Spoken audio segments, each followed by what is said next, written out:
Salut et bienvenue dans ce nouvel épisode consacré à la réalisation d'une GT40. Vous êtes de plus en plus nombreux à me suivre sur YouTube, merci beaucoup. Alors pour ceux qui sont nouveaux, je vous conseille d'aller voir toutes les anciennes vidéos pour bien comprendre de quoi on parle. Je vous ai fait une playlist où vous trouverez tous les épisodes de la GT40 et dans l'ordre, et vous pouvez tout de suite aller voir ça en cliquant juste là. Je profite aussi de cette intro pour vous dire que vous pouvez me suivre sur Facebook et sur Instagram. Alors sur Instagram, ce qui est cool, c'est que vous pouvez me suivre avec la story. Donc je poste souvent des petites stories quand je bricole et tout. Et il y a aussi des petits sondages. Enfin, ça vous permet d'être encore plus plongé dans le projet. Donc allez checker ça. Et voilà. Bon bref, on va retourner sur le train avant et plus particulièrement sur le système de direction. L'idée ici, c'est de transformer le mouvement de rotation du volant en un mouvement de translation qui va actionner ensuite une biellette, puis le porte-maillot de roue. Pour ça, on va utiliser une crémaillère. Alors c'est une pièce standard dans les voitures, donc comme celle-ci. Et voilà comment ça fonctionne pour transformer un mouvement de rotation en un mouvement de translation. On appelle ça un pignon crémaillère. Alors j'aime beaucoup fabriquer des trucs, mais là c'est beaucoup plus simple d'acheter la pièce dans le commerce, c'est pas très cher. Et du coup j'ai acheté une crémaillère de 4L. Mais attends, je vais t'expliquer. Sur la plupart des voitures, la crémaillère, elle est placée derrière les roues avant, mais sur la GT40, elle est placée devant. Alors imaginons que j'ai mis une crémaillère d'une voiture, d'une citadine qu'on trouve très facilement en casse, et ben j'aurai une direction totalement inversée. Alors c'est sûrement un coup à prendre, hein, après quelques heures de pratique, mais on va éviter, hein. Du coup, ce qui est l'avantage avec la crémaillère de 4L, c'est qu'elle est placée comme une GT40, c'est-à-dire devant les roues. Allez, je vous montre comment j'ai installé tout ça. C'est parti!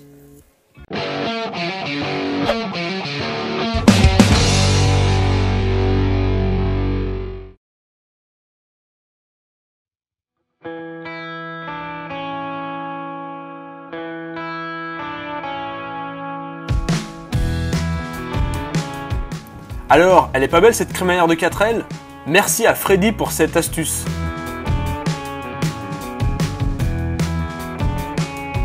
On va d'abord ajouter les tubes frontaux de la voiture. Ils tiendront la crémaillère mais aussi les supports de barre anti-roulis.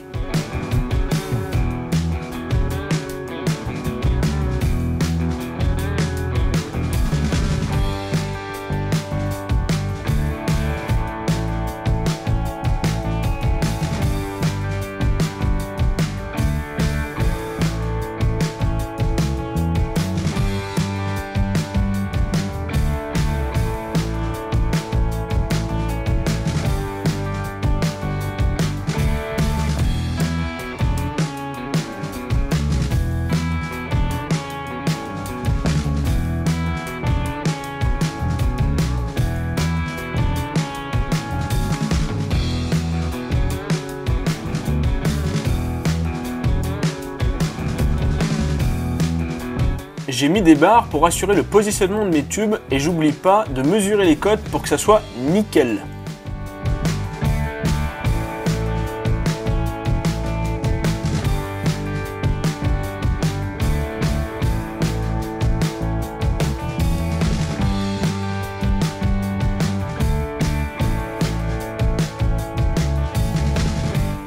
Maintenant que tout est en place, je positionne la crémaillère. Alors elle équipait plusieurs types de bagnoles, il me semble que la R5 en faisait partie, car il y a deux types de supports. Enfin bref, je vais en virer un à la disqueuse parce que sinon ça passe pas.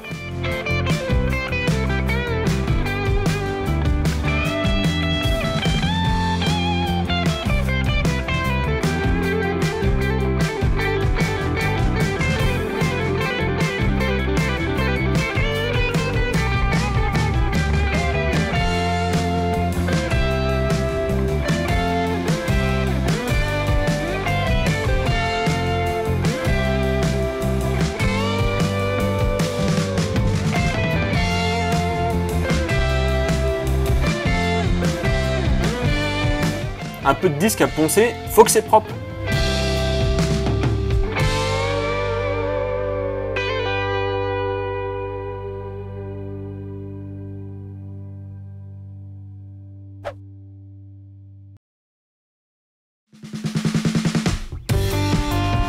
Bon, il va falloir fixer cette crémaillère. Et pour ça, il faut que j'usine deux petites pièces qui seront ensuite soudées au châssis.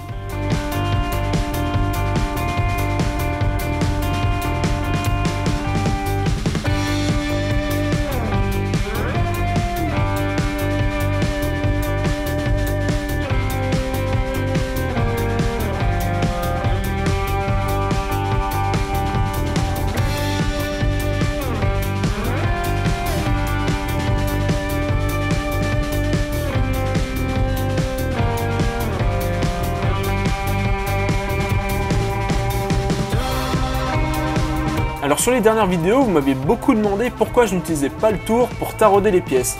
En fait, j'amorce le tarot sur le tour et ensuite je finis à la main. Ça évite de péter le tarot sur le tour.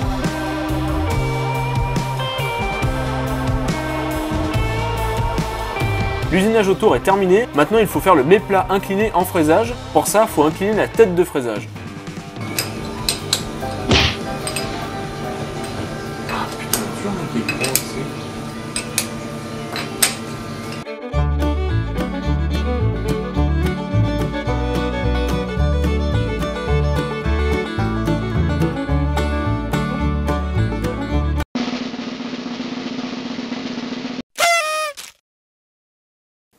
Alors je sais pas pourquoi, mais des fois c'est la grosse galère pour faire pivoter cette broche. Enfin bref, j'ai mon angle et on va pouvoir attaquer le fraisage.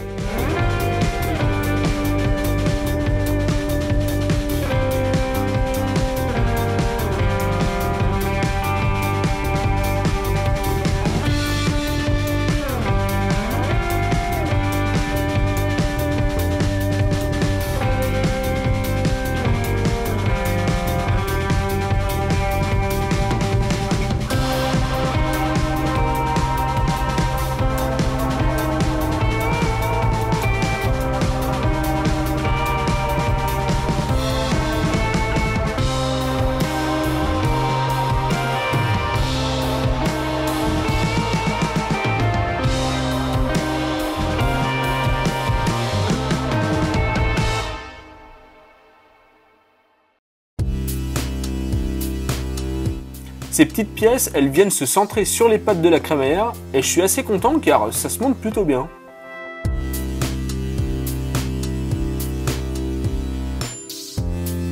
Avant de tout souder à l'arrache, j'ai quand même envie de positionner correctement la crémaillère, c'est-à-dire bien centrée.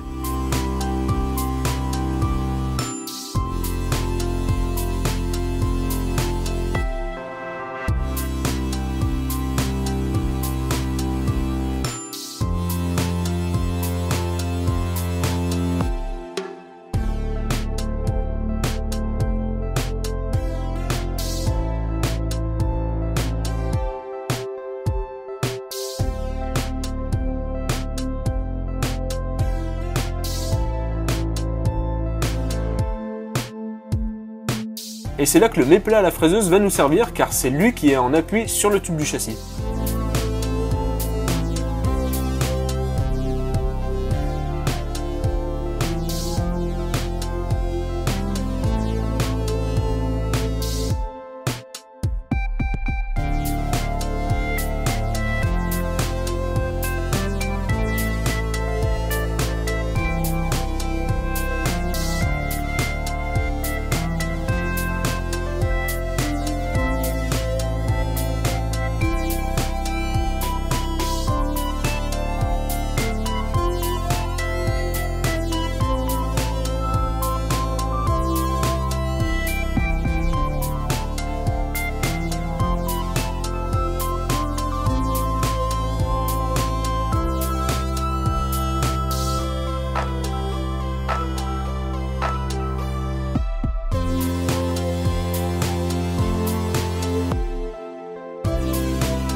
Bon, on a le volant, on a la crémaillère, et le truc qui lie les deux, c'est le cardan. En gros, ça sert à transmettre une rotation entre deux axes, pas forcément alignés. Je commence par l'embout côté crémaillère. Tu vas comprendre. Je mesure l'alésage du cardan vite fait pour avoir la cote. De toute façon, ces trucs-là ont la plupart du temps une cote bien ronde, donc le pied à coulisse, ça suffit.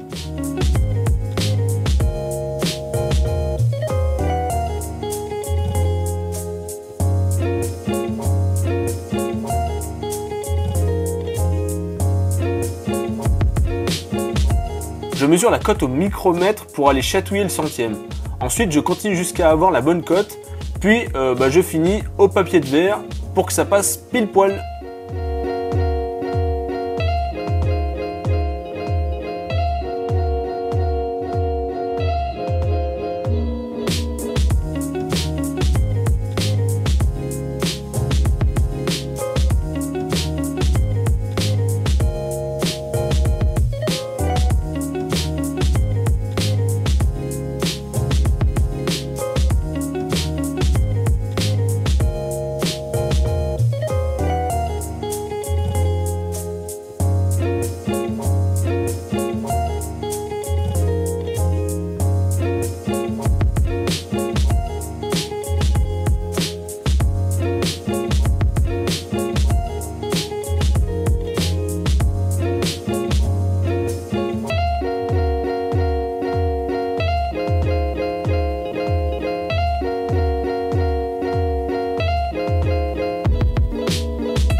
Bon, maintenant je vous laisse découvrir l'intérêt de cette petite pièce.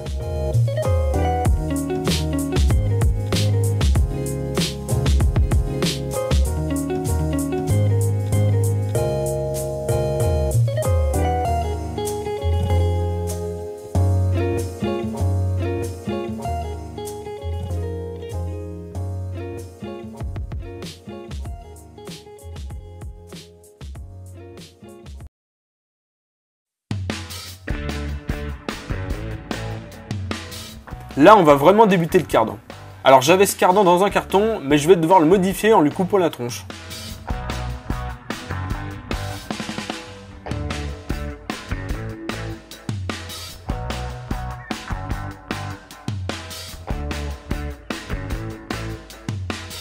J'ai décidé de récupérer la tige de direction de l'Audi A6 pour faire un cardan télescopique. Du coup, lui aussi, il faut lui couper la tronche.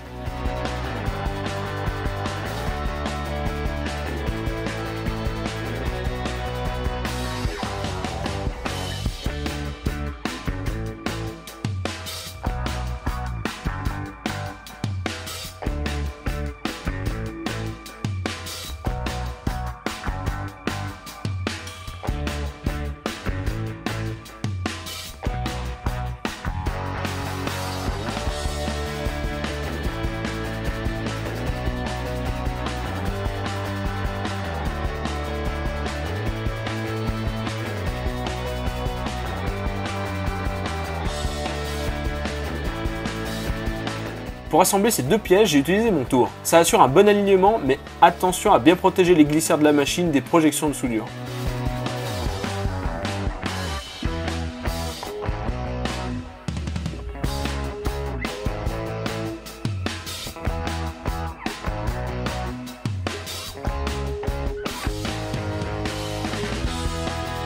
Bien sûr, je démonte tout ça pour faire les cordons.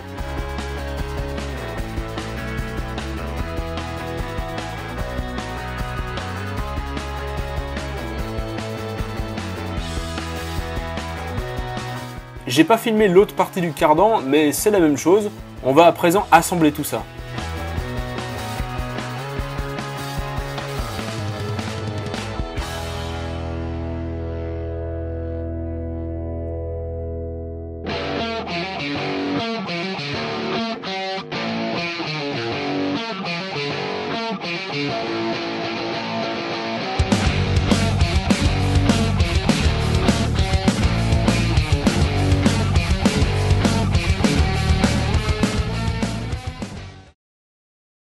Bon, c'est déjà la fin de cette vidéo, merci de l'avoir regardé. Alors c'est vraiment trop cool de voir la crémaillère qui bouge quand on tourne le volant. Ça permet de voir vraiment que ça fonctionne. Alors par contre, j'ai eu un petit peu peur car le cardan il passe très proche des pieds. Alors quand on accélère, ça donne ça. Donc là, on a le cardan et le pied en fait il vient faire comme ça. Et ça passe vraiment juste, mais bon, on verra bien quand on mettra le pédalier, hein, mais normalement c'est bon. Allez, si la vidéo vous a plu, n'hésitez pas à mettre un pouce bleu, à partager, à commenter si vous avez des questions ou si vous avez des conseils à me donner, hein, tout simplement, ou si vous voulez tout simplement me parler. Quant à moi, je vous dis à très bientôt, passez de très bonnes fêtes de fin d'année, je vous dis à la prochaine, salut!